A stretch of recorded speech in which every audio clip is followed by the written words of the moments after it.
Hello everyone, कैसे हो आप लोग। आई होप कि सब बढ़िया होंगे। सबकी ट्रेडिंग जर्नी बहुत ही स्मूथ चल रही होगी। फाइनली मार्केट ने बिल्कुल वैसा ही किया जैसा हमने अपना प्रिडिक्शन किया था। एचडीएफसी बैंक का देखिए रिजल्ट निगेटिव था, बट वो बोनस और डिविडेंड की वजह से पॉजिटिव है। आईसीआईसीआई बैंक का रिजल्ट ही पॉजिटिव नहीं, इसका चार्ट भी पॉजिटिव है। अभी मैं थोड़ी टाइम के बाद आपको चार्ट पे भी दिखाऊंगी। रिलायंस टोटली निगेटिव है और मार्केट ने इस रिजल्ट को टोटली निगेटिव लिया है। 3% आज रिलायंस नीचे गिरा है। देखिए अभी भी मैं बात कहती हूँ, अगर आप सिर्फ और सिर्फ रिजल्ट और जो न्यूज रूमर्स चलती रहती है मार्केट में उस पे अगर आप ट्रेड करोगे तो कहीं ना कहीं आपका सेंटिमेंट, आपका ट्रेडिंग सब कुछ वही का वही रह जाएगा, कोई इंप्रूवमेंट नहीं आएगी।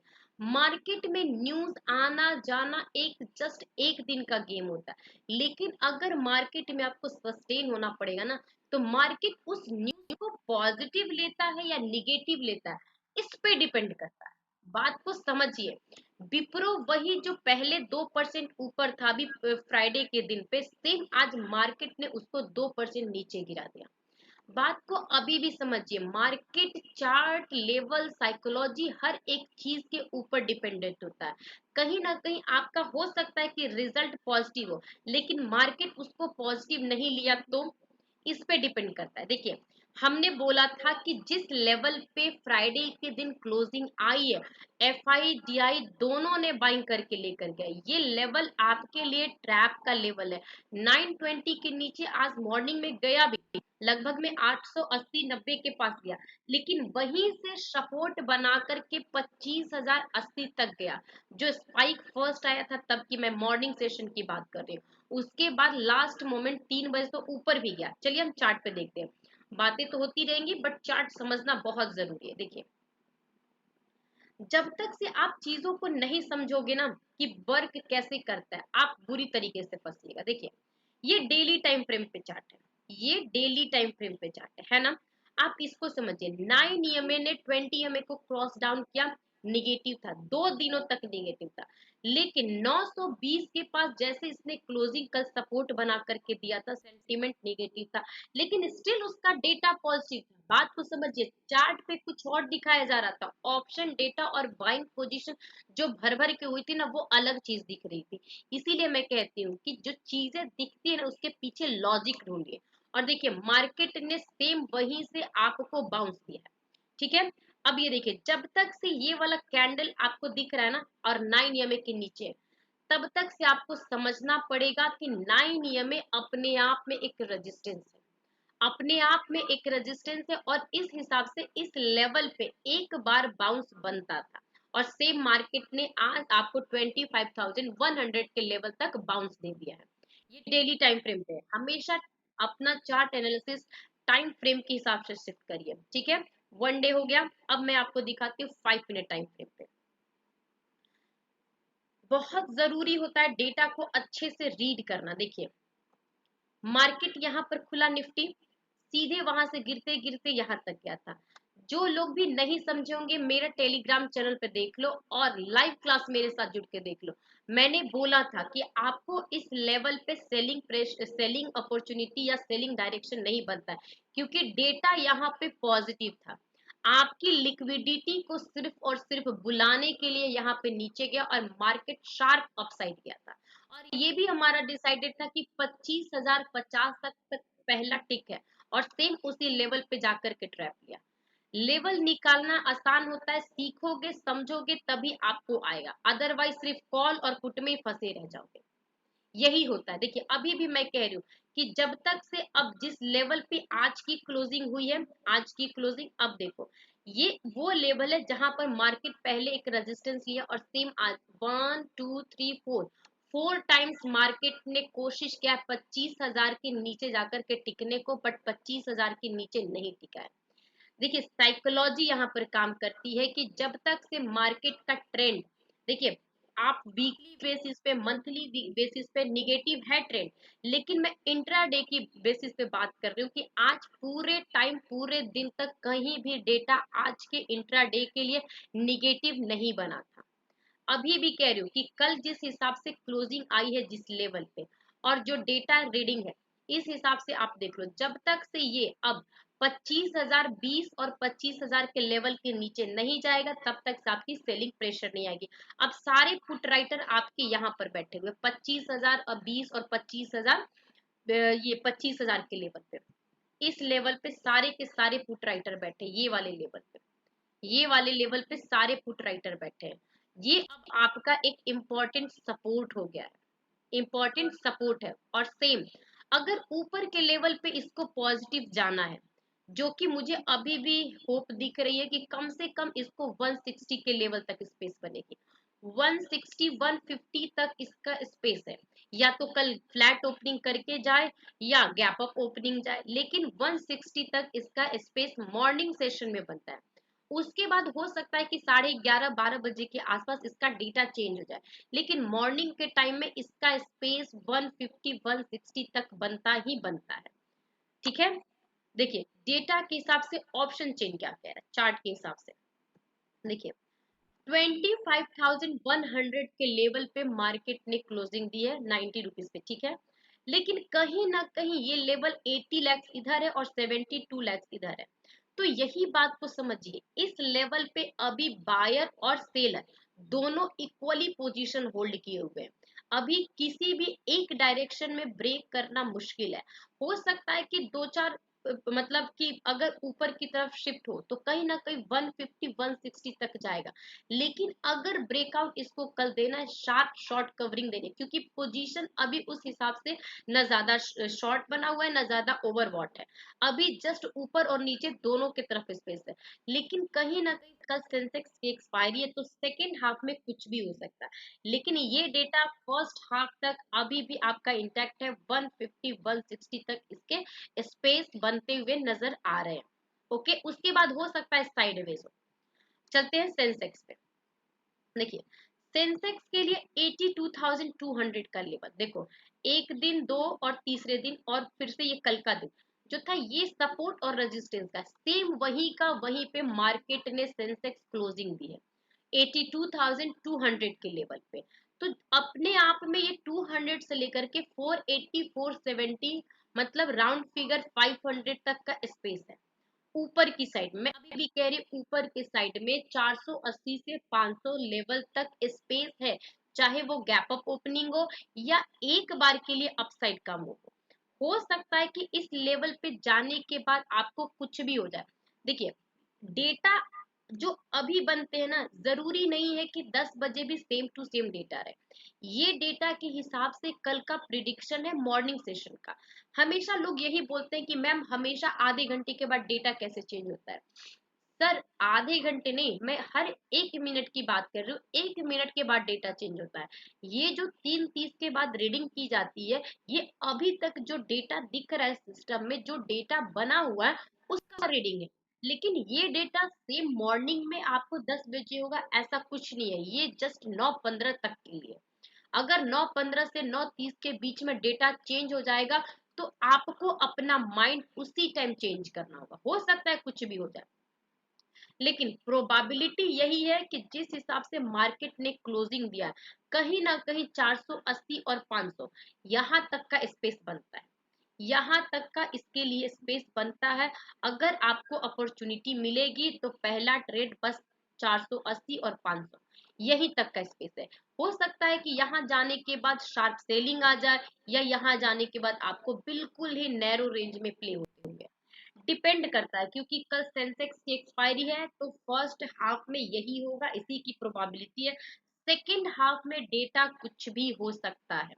मैं ऐसा क्यों कह रही हूँ, देखिए सबसे कल इसकी एक्सपायरी है ना, आप इसके प्रीमियम पे ध्यान दो, आप इसके प्रीमियम पे ध्यान दो। देखिए बहुत ही इजी है ऑप्शन चेन को रीड करना, उसको अंडरस्टैंड करना, लेकिन आपको उस हिसाब से डिसिप्लिन वे में अपने आप को प्लान करना होगा। देखिए 82,200 के लेवल पे क्लोजिंग है, ठीक है।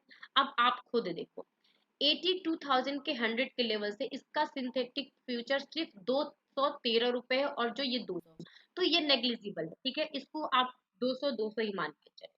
लेकिन आप देखिए 175 रुपए अभी भी प्रीमियम है और इसमें 142 रुपए है।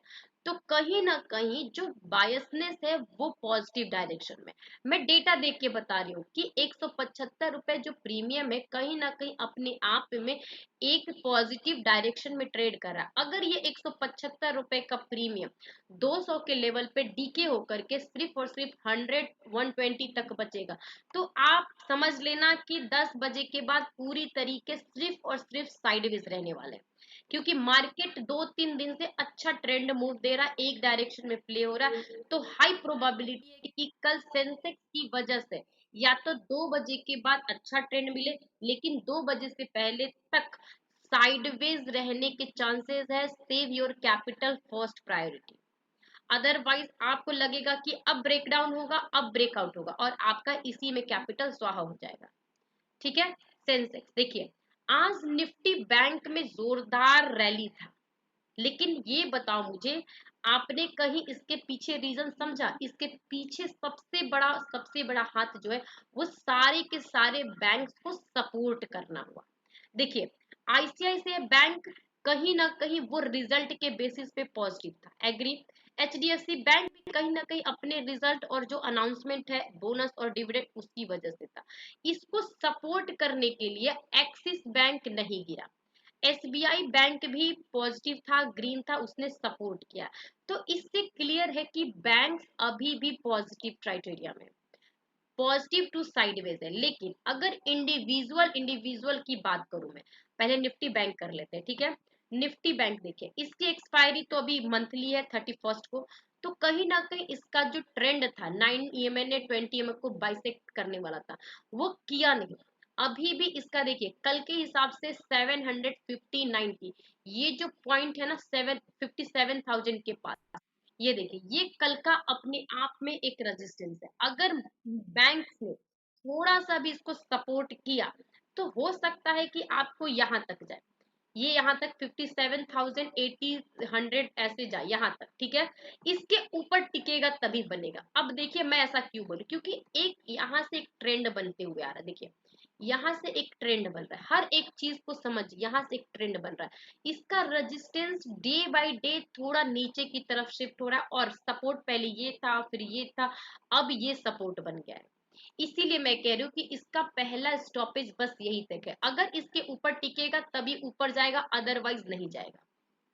ये क्लियर है। देखिए अगर इसको ट्रेड करना है तो ये इसमें क्या हमारा क्राइटेरिया हो, कैसे सेटअप हो, क्या स्ट्रेटजी हो, बिल्कुल ही सिंपल है।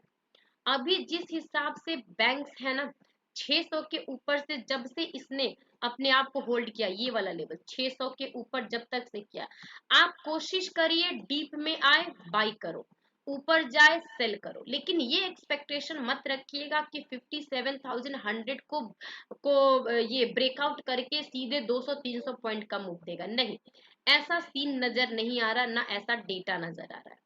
इसीलिए मैं कह रही हूँ कि जब तक से 600 के ऊपर है, पॉजिटिव टू साइडवेज है। आप आराम से तकरीबन 250-200 पॉइंट का रेंज प्ले कर सकते हो निफ्टी बैंक में। लेकिन निफ्टी बैंक पॉजिटिव है रेदर देन निफ्टी। निफ्टी को सपोर्ट करने के लिए बहुत सारे स्टॉक्स है, बहुत सारे कंपोनेंट सपोर्टिव है, लेकिन निफ्टी को सपोर्ट करने के लिए कोई नहीं है। देखिए मैं ऐसा क्यों कह रही हूँ, देखिए ये रिलायंस है, देखिए रिलायंस यहां से ही इसका ट्रेंड निगेटिव हो चुका है, और ये वाला तो कंफर्म हो गया कि 9 EMA के नीचे तो इसका ट्रेंड निगेटिव है। आप मेरी फ्राइडे की वीडियो जा करके देखिए, कहीं ना कहीं मैंने आपको उसमें क्लियर बताया था कि रिलायंस का जो ट्रेंड है निगेटिव है, इसके जो रिजल्ट है हो सकता है कि हल्का सा साइडवेज टू पॉजिटिव जाए, लेकिन जब तक से 1500 के नीचे है, आपको हर एक बाइंग ऊपर जब आएगा तो सेलिंग अपॉर्चुनिटी मिलेगी, और वहां पे सेलिंग प्रेशर भी देखा जाएगा। देखिए सेम यहाँ से ये वाले जब तक से एरिया के नीचे है, ये वाले एरिया के नीचे हो सकता है कि इतने बड़े शार्प फॉल के बाद कल एक हल्की सी बाइंग आके रिकवरी हो जाए, लेकिन रिकवरी अभी भी 1450 तक ही होगी। मैं अभी भी कह रही हूँ यहाँ से 1450 तक ही होगी, इसका यही स्पेस है। अभी कोई भी नहीं दिख रहा है डेटा के हिसाब से कि ये रिकवरी शार्प आपको 1500 तक जाएगी, ऐसा कुछ नहीं दिख रहा है। और देखिए अब अगर आप आईसीआईसी बैंक का देखो, ये पॉजिटिव ट्रेंड होता है, ये पॉजिटिव चार्ट होता है। देखिए मैंने उस दिन भी बोला था कि ICICI bank as per the news, as per the result और एज पर द चार्ट तीनों डायरेक्शन से पॉजिटिव है, और सेम रिलायंस हर एक डायरेक्शन से, हर एक चेकबॉक्स से निगेटिव है। और देखिए एचडीएफसी बैंक, देखिए एचडीएफसी बैंक, देखो एक बार, दो बार, तीन बार, चार, पांच, छह, मतलब एक ये जो जोन है ना 2000 का, ये जो 2000 के ना, 2000 के ऊपर है तो हल्का सा पॉजिटिव, और 2000 के नीचे तो हल्का सा निगेटिव। बस यही चल रहा है इसके साथ, यही चल रहा है। इसीलिए मैं कह रही हूँ जब तक से 2000 के पास जा रहा है तो आपकी अपॉर्चुनिटी सेलिंग साइड की होगी। अगर 2000 के ऊपर टिक रहा है तो थोड़ा सा अपर साइड में 2020 तक बनता है। लेकिन इसका जो चार्ट है ना पूरी तरीके से साइडवेज है एचडीएफसी बैंक में, क्योंकि इसका कोई भी अभी डायरेक्शन क्लियर नहीं हुआ है। अभी इसमें न्यूज है इसलिए हल्का सा पॉजिटिव है, अदरवाइज इसका जो ट्रेंड है वो भी निगेटिव जा रहा है। ओके। और सेम अगर मैं एक्सिस बैंक की बात करूं, ये एक्सिस बैंक में आप एक गांठ बांध कर रख लो कि इसका चार्ट और डायग्राम सब कुछ निगेटिव हो चुका है।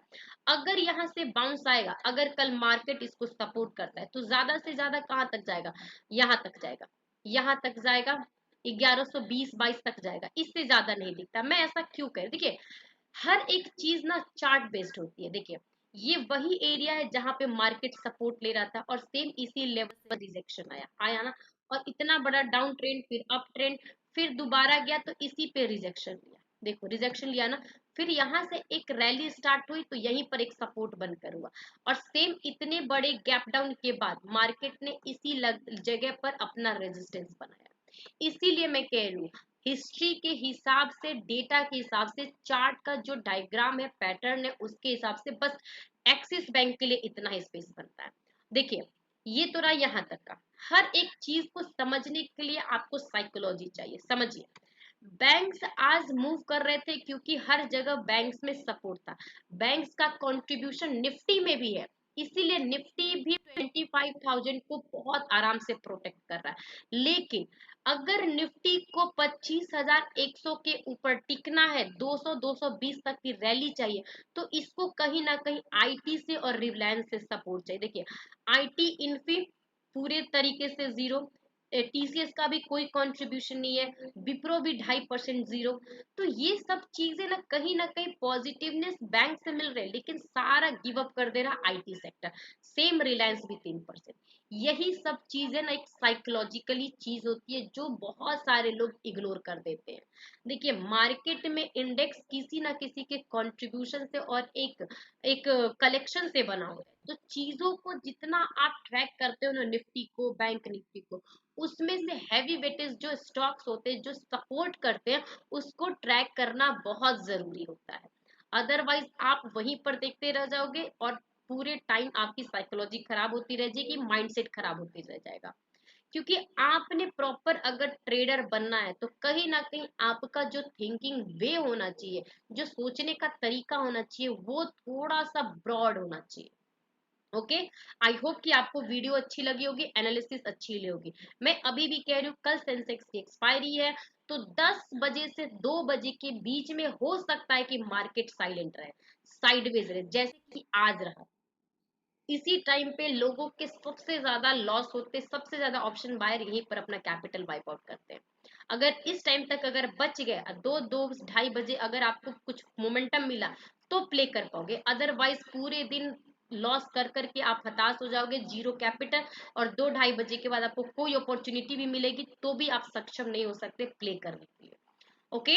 अगर आपको वीडियो अच्छी लगी होगी तो प्लीज लाइक करिए, और हमारे चैनल पर आप नए आए तो प्लीज आप भी हमारे फैमिली का मेंबर बनिए और सब्सक्राइब करिए। और हाँ, टेलीग्राम का जो लिंक है मैं डिस्क्रिप्शन में डाल देती हूँ, आप वहीं से ज्वाइन करिएगा। मैं एक हर छोटी बड़ी स्टॉक से रिलेटेड और आपको लेवल से रिलेटेड अपडेट देती रहती हूँ। Okay. Thank you, have a good day.